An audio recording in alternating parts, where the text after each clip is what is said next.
নমস্কার বন্ধুরা, আজ আমি আপনাদের সাথে শেয়ার করব বেগুন আলু দিয়ে মাছের তেলের চচ্চড়ি। এই রেসিপিটি বানাবার জন্য সবার প্রথমে মাছের তেলটাকে ভেজে নিতে হবে।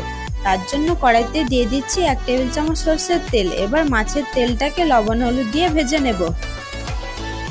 এরপর কড়াইতে পরিমাণ মতো সরষের তেল দিয়ে 5 ফোড়ন, শুকনো লঙ্কা, তেজপাতা, পেঁয়াজ কুচি সব কিছু হালকা করে ভেজে নেব।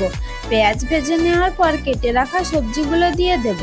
তারপর সামান্য হলুদ লবণ দিয়ে 20 মিনিট ঢাকা দিয়ে সবজিগুলো সেদ্ধ করে নেব। এবার আদা লঙ্কার পেস্ট এবং জিরে গুঁড়ো দিয়ে একটু নাড়িয়ে নিয়ে ভেজে রাখা মাছের তেল দিয়ে 2-3 বার নাড়াচাড়া করে খুব সামান্য জল অ্যাড করে আরও 5 মিনিট রান্না করলেই আমাদের মাছের তেলের চচ্চড়ি রেডি। এরপর আমরা ভাতের সাথে গরম গরম পরিবেশন